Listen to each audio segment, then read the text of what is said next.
This is a reading video for Magi, the Kingdom of Magic, episode 21, 22, 23, 24, and 25, the final 5 episodes of season 2. So click in the link in the description below to go watch my reaction, and then come back here to see my full thoughts, ideas, and theories about these episodes, and basically future things, my ideas of what might happen next, so on and so forth. All that good stuff. A lot happened. 5 episodes worth of stuff happened, so we might talk about stuff for a little while at least. So click away now, or be spoiled as to what happened in these episodes. Okay. So joining me this time around is good old Try. We actually got our times matched up. So basically, for those of you who don't know, I broke my sleep schedule so that way I can be awake at night. So that way I can actually do these recordings without having extreme heat, enveloping my room kind of thing. And so Tri said that he broke his sleep schedule. I'm not sure if he did it on purpose just because, or he just kind of broke it on accident, or whatever. I broke mine because I am impressionable. Or irresponsible. Sorry, not impressionable. Irresponsible. Yeah. So we just happened to match up times and everything. So, anyways, fantastic group of episodes. I really enjoyed them a lot. It was really cool to see effectively all the factions coming together to attack the big threat. Kind of thing, like the world-ending threat kind of thing. So, looking back at the first bit of season 2, where we had that small little future clip of Aladdin going all Avatar mode and summoning the Ugos to attack kind of thing, that was such a it threw what am I trying to say?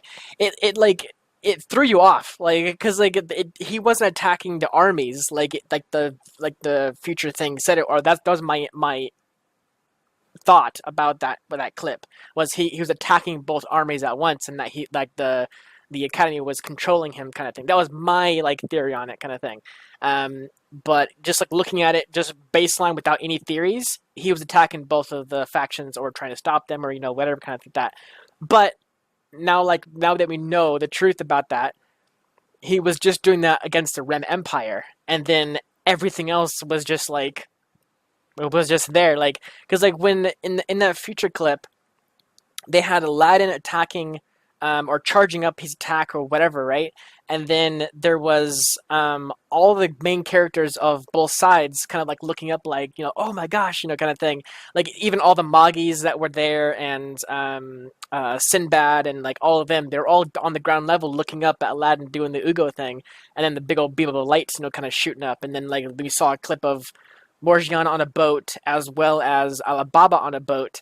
But none of that really happened. I mean, the Ugo thing did happen, but it was only against the Rem Empire. And Sinbad wasn't there at the time. He came way later. And as well as the other Magi that I can't remember his name of. The one that is on Sinbad's side. What was his name? She was on a boat. Oh, I thought she was on a boat. Okay.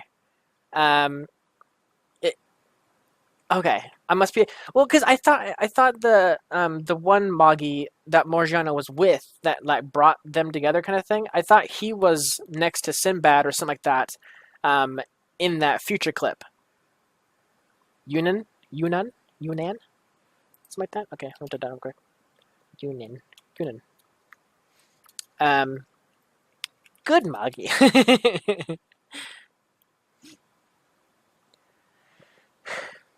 I don't know.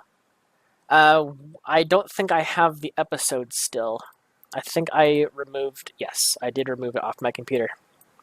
I kind of do that every once in a while just to clear up space, because otherwise I'd have gigabytes of shows on my hard drive that I only kind of watch a couple times or whatever.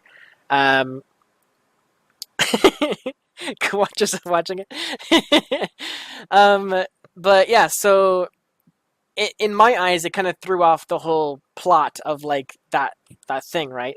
but like we know what happened now that we're hearing everything. So it was kind of like a tease, like a mix of like everything that happened at the end, but in like different order. Because like I said in the future clip, it was Aladdin attacking. It looked like he was attacking both sides, with like all the characters around him, kind of thing. But in reality, like I said, it was him attacking Rem Empire, and then everybody else came after that, kind of thing. After he was like attacking Rem with the Ugos. I guess in a way he did use it against the um, why did I forget the name of the freaking beast thing? The neutral, the not neutral. Wait, what? Why am I just like was talking about medium. There we go. Yeah, so the big medium beast thing, whatever. He used the Ugos against it, but it didn't really do very much against the medium, because apparently it took 72 um, Magis or Jin equips or whatever, to successfully defeat the original one, or multiple. Were there multiple or just one in the homeworld or whatever? I thought just one. Okay, because like the way she was saying it, it sounded like they were constantly fighting the mediums, like almost like they were like cannon fodder kind of thing. Like the mediums were just constantly around, and all the Ugos and everything like that, all the Jins, like in their big form, blue forms, whatever, were constantly killing them and everything. Um, that's kind of like my impression of what happened, but I guess I just misunderstood. But anyways, yeah. So it took 72 of them to defeat one of them, and this time around they had 15 all in a row. Combined all their attacks for a big major nuke explosion, whatever. The explosions were incredible. Not only because we had Aladdin, or sorry, not Alibaba, and the uh, is it Cohen? Is that his name? Cohen, the king of the Ko Empire. Yeah, so Cohen and Alibaba mixing their like ultimate attacks in a way together to like break at least one barrier of the medium shields. That was freaking awesome. And then later on, they kind of did the same thing where they all kind of had like four on the corners and then like a bunch on the sides and all kind of combined, and then Sinbad in the middle, and then he slammed the sword down to like activate the giant spell kind of thing to nuke the medium. So yeah, the combat in these episodes were awesome. Cone's my favorite character. We'd love to see him in a 1v1 against Sinbad. Sinbad and him would be a really interesting fight. It would definitely be. Well, see, that's the thing with Sinbad. Sinbad has like, what is it, seven? Like seven vessels? Yeah, Cohen has three. Yeah, because like the his brother, when they went to go acquire, I guess in a way, Cohen's fourth, um, he or that one denied him going with him, and the compromise was to go with his younger brother, um, who kind of had like a whole different idealistic kind of way of looking at the world. Watch whatever, uh, Koha. Koha. Okay. Um, yeah, it's interesting that the Ko Empire has like all the Ko like in their names, and then like the Ha and Ren and Kohen and whatever like that. So that's pretty interesting. Um, Anyways, it was really freaking cool to see all the different battle sequences and so on and so forth. All these characters that we've slowly kind of learned from, and even new ones too, right? The snake uh, Egyptian kid in the academy. His brother or dad? I think his brother. When Sinbad arrived, was that his brother that arrived? Cobra. That's funny.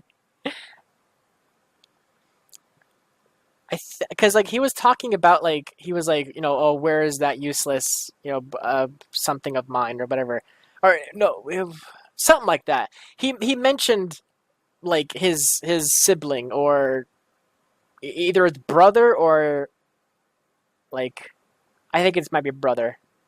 It was during when they first arrived and all of the Sinbad alliance was like about the gin equipped and kind of thing. That was when like there was one guy in the background who had a gigantic cobra like on his side and everything on his shoulder, and then he morphed into the half and half guy. His gin equip was like a half and half, so like it was like one half of him was white and the other half of him was black, and he had like wings and such. The Cobra even went with him in the journey equip, which is kind of weird.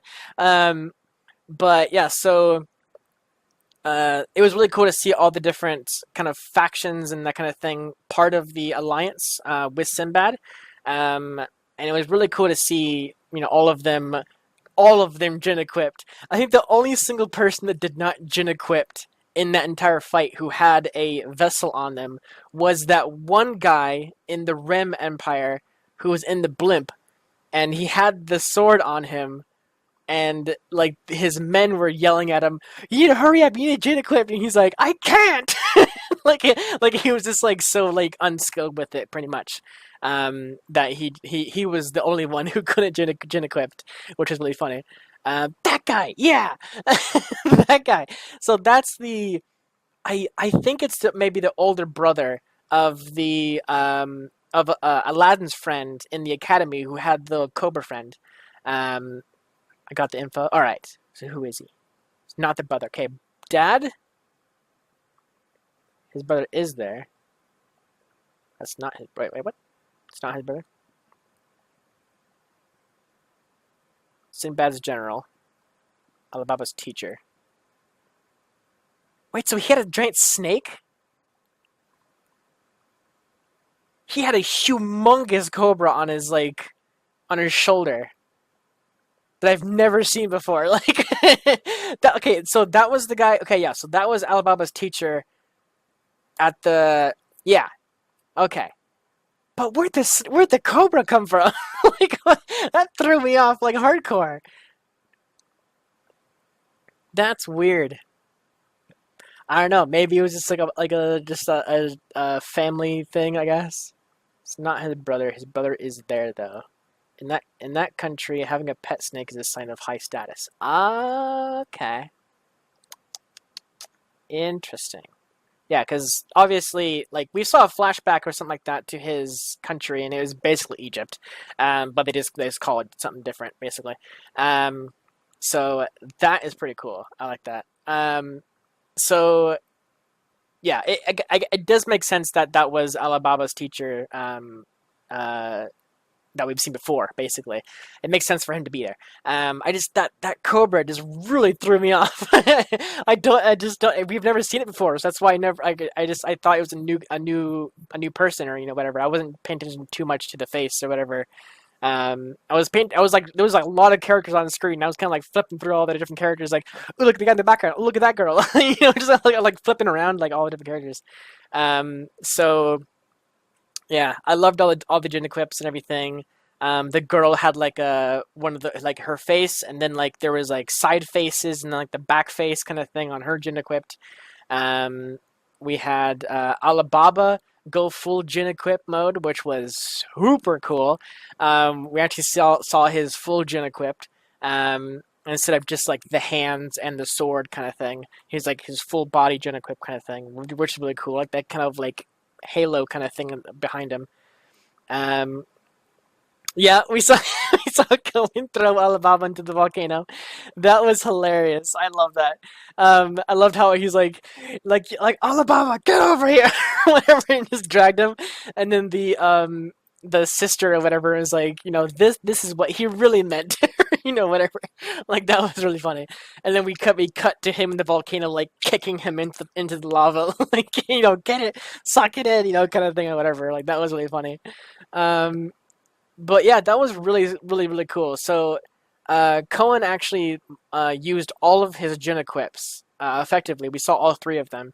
Um, he used the the more primary kind of fire one, versing the medium itself. But we also saw him use the kind of little version of him with like a big hand that was almost like earth, using earth magic in a way, kind of thing, to like summon the giant pillar of rock out, and then like that caused the volcano to summon. And then we saw his other one, which off the top of my head I can't remember what his first one looked like. Phoenix. That's right. Yeah, it's the Phoenix. Yeah, yeah, yes. Okay, that's right. Yes. Um, did we see him in?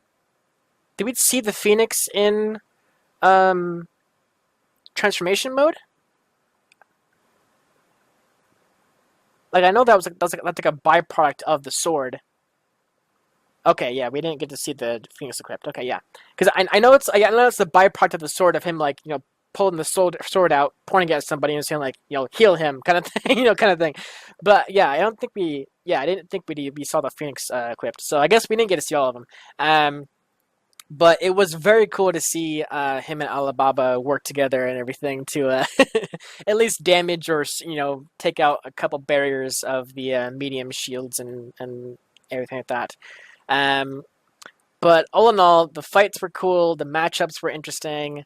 I loved how the sole purpose of Cohen um, going super hard on like attacking the medium was because Aladdin promised him knowledge.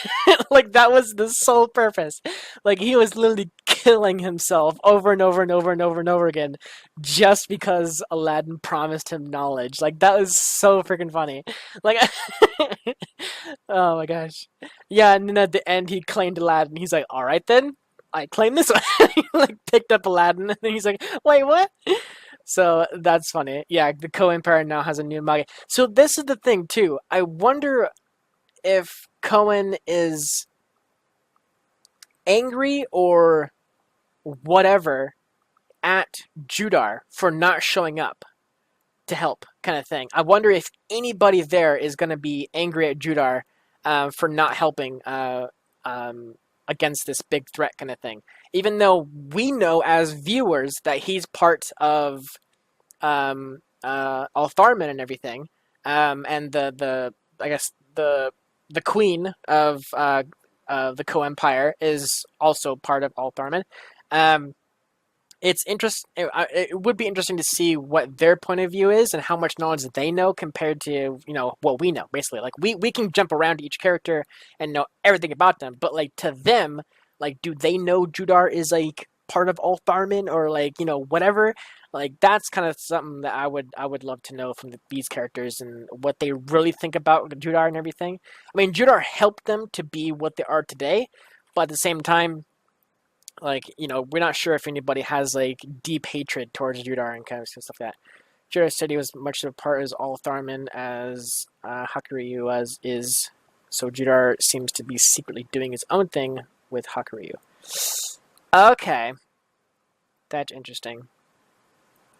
Yeah, yeah, Judar and Hakuryu. I don't know. I don't know what to think of it. Like if he's going against Altharman, then in a way he's sort of doing what the director or the what was his title again? The Academy guy, the Academy leader, King, whatever his title was.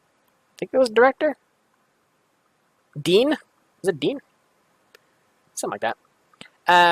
It kind of reminded me of that then, like how he was part, or Altharman was helping him. So Altharman came to the Dean to help them understand the Black Rook and everything, Rook and all kinds of stuff that. But then they shut the Altharman out afterwards. And that's kind of maybe similar to what Judar is doing right now, because he was part of Altharman, he turned black and all kind of stuff, and then now it seems like he's kind of going away from Altharman, so he might be in a way a reincarnation of what happened to the Dean and everything like that. So we'll probably see later on that Judar goes off and makes another big blob of Dark Ruch or whatever.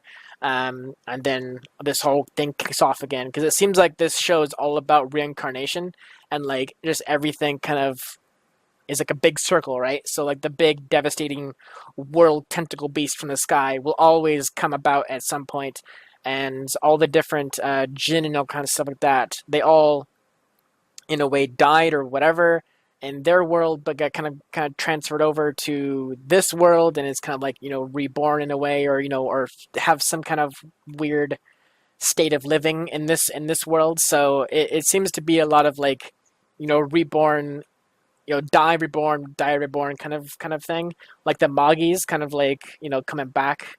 It's I think they come back, right?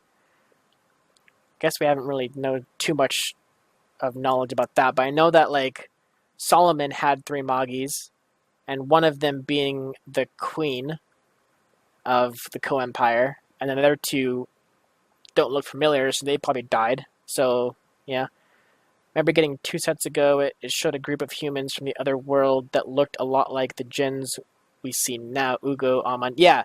So that was with that was when they had like a flashback or whatever to the other world with uh with Solomon, and like his jinn, like almost like his generals in a way. Like it seemed like it was like his household vessels, right? You know how like all the jinn have household vessels tied to them. It's almost like the exact same thing there. It's like all these jinn that we have now used to be household vessels. Um, so I think that's how they explained it, or something like that. That's kind of what I've gathered from that. It's very cool, like how it all works and everything. So Solomon was, I guess, the original vessel holder, and then he made all of his generals into household vessels. And then when the giant like tentacle thing happened, all of his household vessels turned into actual jinn, and they are now it kind of like spread into you know um, uh, uh, metal vessels and such, dungeon vessels and such. So that is pretty interesting. Like I said, like the reborn kind of theme of like all these people kind of dying, or whatever in a sense dying, um, and then being reborn or changed into, or whatever, into what they are now, in the world. So a lot of repeats, that kind of thing is what I'm getting at. So it's really interesting. It's super freaking interesting. I love this show a lot for that. Um, so oh my gosh, what else happened? We saw a lot of really cool abilities. We saw one of the Co-Empire brothers use the portal, his portal Jin magic, or whatever you call it, utilizing techniques where like the black Jin were like about to punch like something like that. He put a portal up where the portal went, like the fist went through the portal, and then the exit portal was above a different black Jin, and that first black Jin actually, unbeknownst to him, literally punched his comrade, basically. Oops, I pressed the button. Punched his comrade like in the face, or in the back of the head, or whatever like that, like when he went through the portal kind of thing. So that's really funny. And then he happened that like multiple times, and then the whole mountain thing, like the mountain thing, was really funny.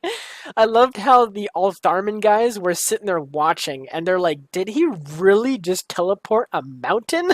like that was my favorite bit.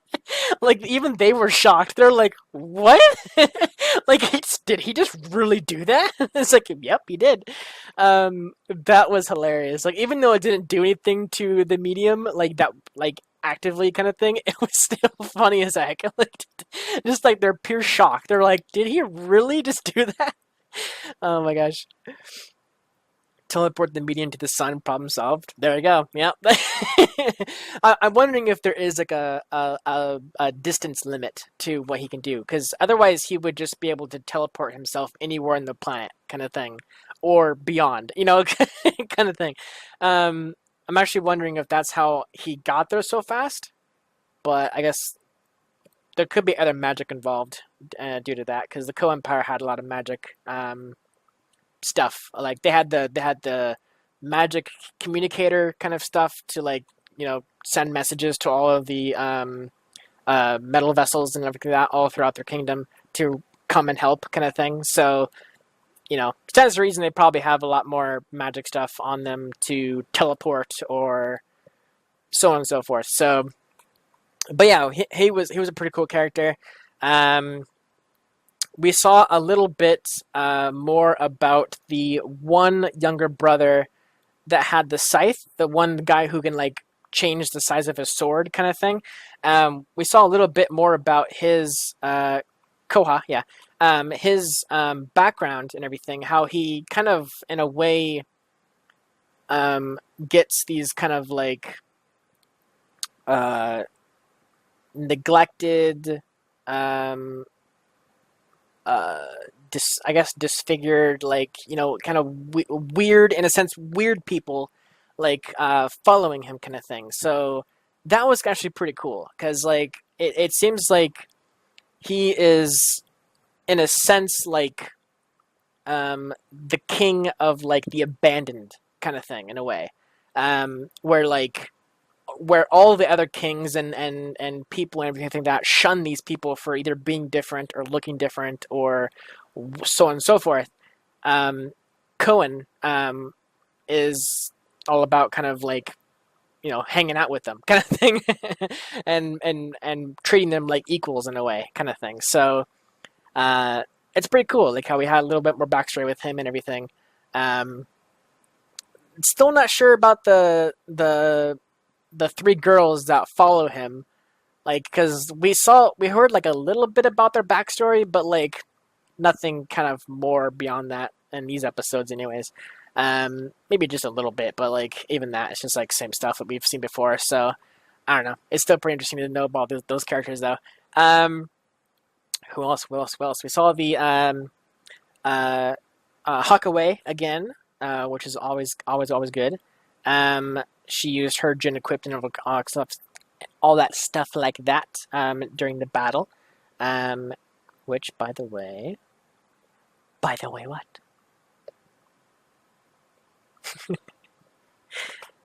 Her gin equip looks different from the first time we saw. That is true. Yes, I did notice that. I just didn't mention it in my reaction. It did look different. And I guess yeah, the hair was definitely different. It kind of threw me off that was her at first, and then I was like, yeah, the voice matched up, and so on and so forth. I just kind of went with it. I'm like, all right, sure, whatever. I didn't really question it too much. But yeah, that is interesting how her hair changed. Maybe that was just like an artistic change on the editor's side. They're like, she looks cooler with white hair, kind of thing, or something like that. Because like, wasn't her when we first saw her gin equipped? Didn't it match her original hairstyle, um, or color, or whatever kind of thing? Because I'm pretty sure all the gin equips always change the hair color or whatever of the person using the gin equipped, kind of thing. Yeah, it's black. Give me a sec. I'll get that. Okay. Yeah, because I could have sworn her first time seeing her gin equipped, it was just like her same hair color kind of thing. Um, so it does match up with the other gin equips that like totally convert the hair and change the hair and the color and the style of the hair for like everyone's gin equips and everything. So it matches up to have her have white hair and everything. Um, my favorite bit also in these episodes where when Aladdin was trying to convince Cohen that a pending doom is on the arise, and he was like pointing at like all the vessels, metal vessels, and it's just like awaken, and all the jinn came out. Like that was freaking cool. I love that so much. There you go. There's the black hair. Yeah. So this was what we first saw her as, and then that's what we saw her in the actual episodes this time. Um, I like how all the Jin equips kind of have this kind of like halo thing around them, like regarding like whatever element they are in a way. So, for instance, Alibaba had the fire element. Cohen and the dragon, like blue fire kind of thing, he had like a like kind of blue fire dragon around him, and then Hawkaway as here has like kind of like a ribbon kind of thing like around her and like a kind of like a back halo. I think all of them have like some kind of vision Yep. Yeah, Aqua. That's funny. Confirmed. That's funny. Um, but yeah, so having all the jinns actually come out and talk to Aladdin and their masters, or their not their masters, but their metal vessel holders, like having them talk to each other kind of thing was super freaking cool. I loved also when the idea that Aladdin would give Cohen some information, all of Cohen's jinn started flipping out. Like they're like, no, no, no, no, no, no, like you don't want to do that. And then that's when Alibaba's jinn was also like, you shouldn't do that. We shouldn't go any further with this. Like that was hilarious. I loved how like the little dog Jin, or whatever like that, kind of went a little bit smaller, and he's like a little puppy kind of like thing when he was all frightened like from what was happening there. That was really funny. A lot. I liked it a lot. Oh, Morgiana! That's right. Morgiana is in full control over her household vessel. Maybe like more so than other household vessels before her, kind of thing. Like it looks like she may have more control over it than them. I don't know. It's because like a Magi helped her like get to this point, kind of thing. So maybe Magi guidance like maybe pushed her knowledge tenfold about like her skills in using her household vessel. A little disappointed. Why? She was awesome. She's like literally oh, what was the Greek god? I can't remember the Greek god name. Why am I forgetting his name? Um, what was his name? The messenger god. Shoot, I got to look it up now. God dang it. Let me look it up real quick. Oh my goodness. Um, what was his name? Greek god. Um, messenger god. Hermes. There we go. Hermes. Hermes with the his winged boots, basically. It reminded me a lot of that. With her phoenix wings, or whatever like that, carrying her along, kind of thing. So that reminded me so much of Hermes, the way that was done. Just because we didn't see it, she appeared to Yunan, never showed a discussion of going to see the Faunus or Faunalise, sorry, or staying. That we never saw her again until just now. That's true. Yeah, because Yunan gave her like in a way like an ultimatum. It was like if you go, you can't come back, and like there's no way he'll bring her back, kind of thing. And so maybe at that point she was like, I want to stay. And then he saw that she was like maybe the only Faunalise that wanted to stay, even after going so far to get to the Faunalise like world, kind of thing. Um, maybe that might be why he chose her to like help out, during this like coming apocalypse kind of thing. I don't know. We may never know. Who knows? But it was interesting to have all of a sudden Morgiana just show up. In my reaction I even said, I think it was during like the opening or the outro. I can't remember. I mentioned in the opening or outro that we watched in the set that I was like, oh, it's just that Morgiana's not here, or something like that. Like I actually said that, like, oh, she's not here. Or I think there was the opening, and the opening like had like Morgiana fighting or like spinning around with the rest of the people, and I was just like, oh, she's not really there, something like that. I can't remember what I said, but like that's kind of like what I said during the opening or ending or whichever when it was. I like the ending because it reminded me a lot of the JoJo endings and the other endings prior to this as well for Magi, that showed like just one big image of all the different characters. Durarara as well, that did like the kind of moving image. Hunter x Hunter did it too as well, right? Did Hunt? No, I don't think Hunter x Hunter did it. Shoot, can't remember. A couple times, yeah. Okay. Yeah, because like it was Durarara, it was Hunter x Hunter, um, Magi during this, yeah, the Chimera Ant arc, yeah.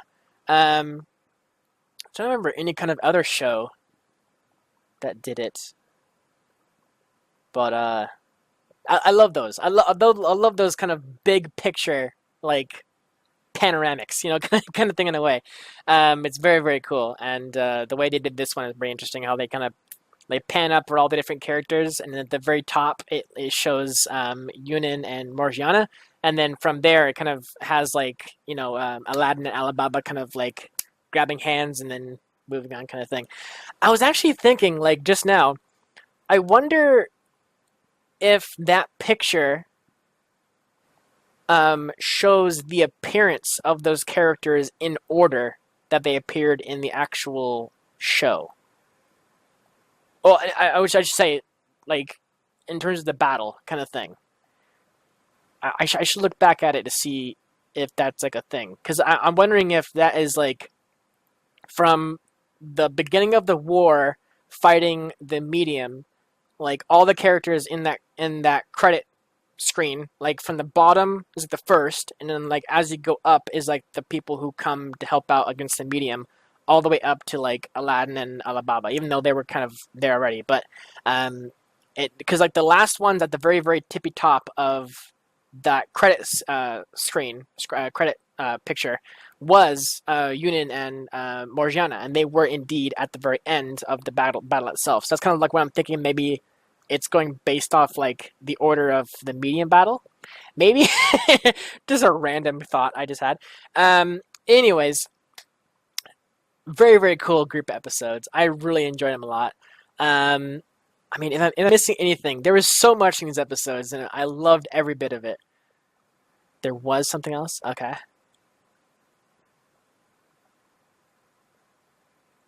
I'm kind of going through my character notes to see which one. We saw Ugo. Um, Titus. That's right. Yeah. So Titus was basically on death's door with his time limit that Scheherazade told him about.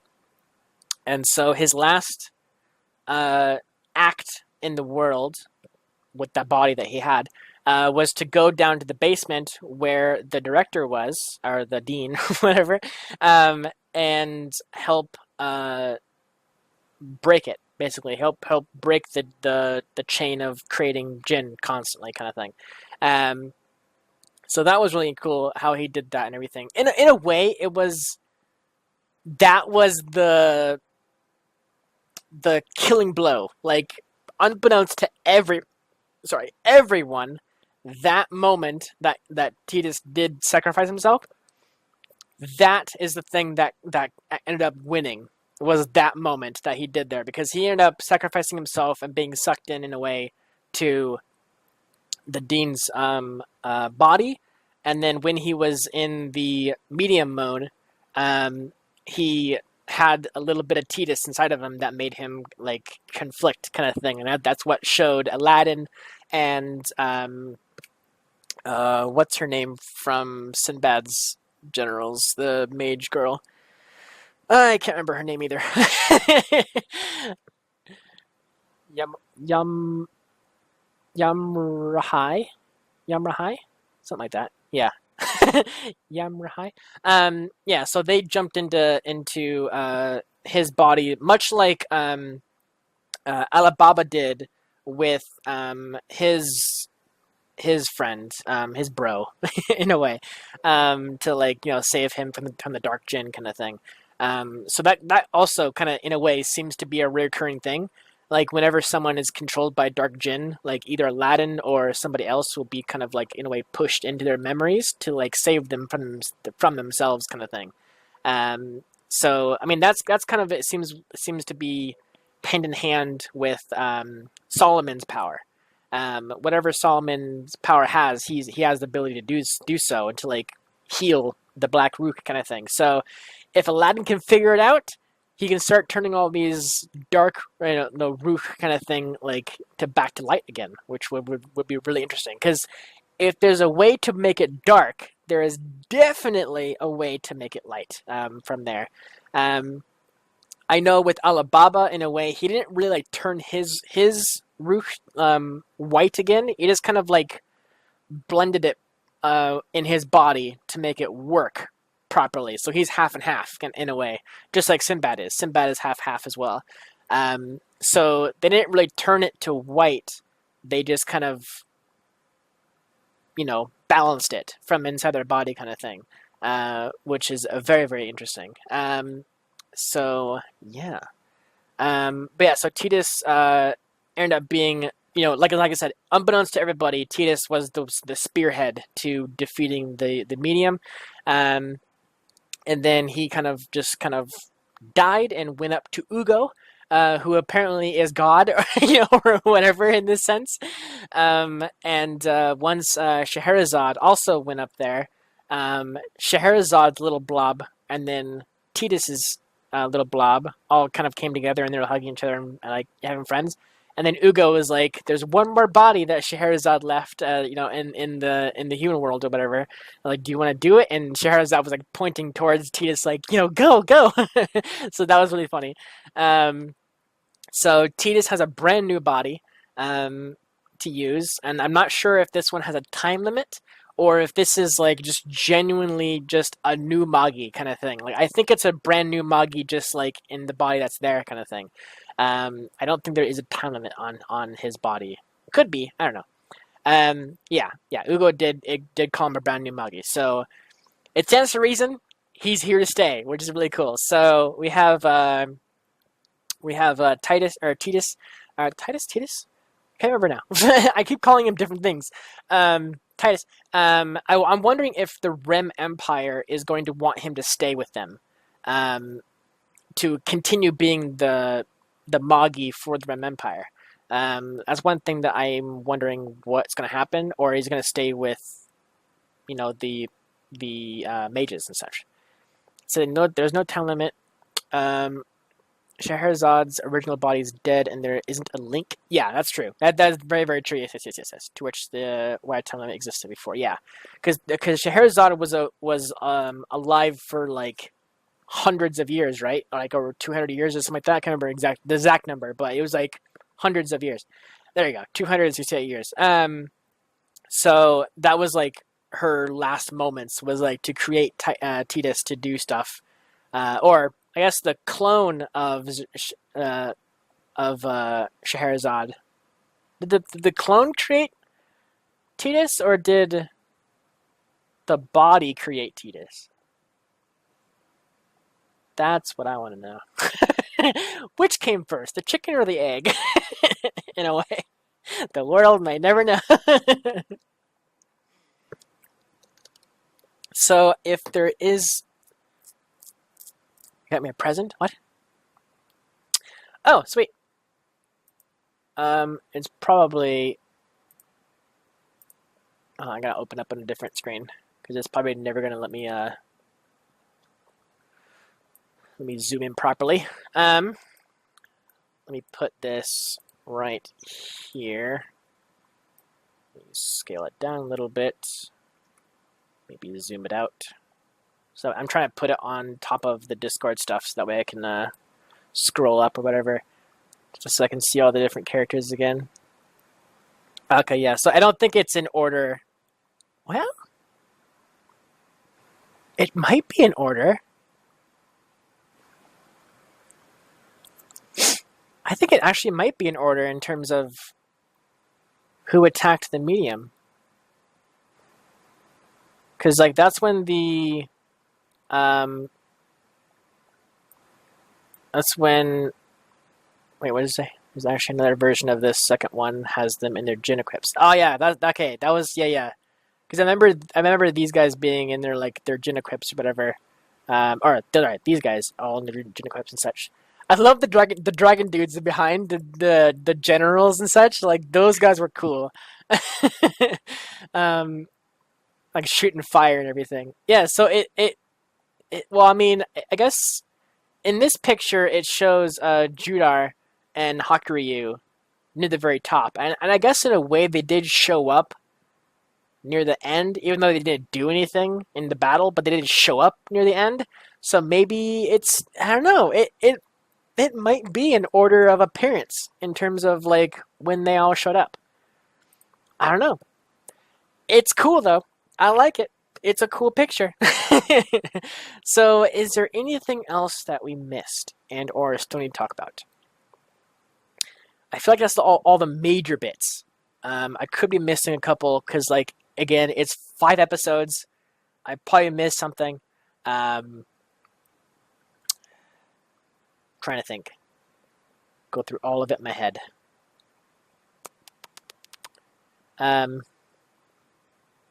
Yeah, I think we got all the major bits at least.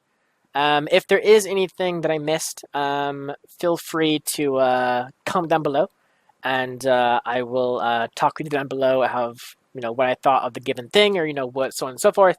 All that good stuff. I love this show, and I can't wait for more and everything. And like I said in my reaction itself, yeah. So what Tri said, we're moving on to Magi AOS.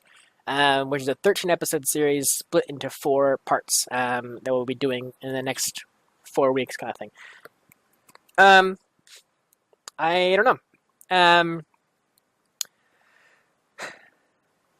So I don't know. But probably just having Aladdin and whatever they're gonna do with the Academy, kind of like fix it up, kind of thing. If it is a continuation, because I was kind of thinking maybe it might be like a prequel or whatever.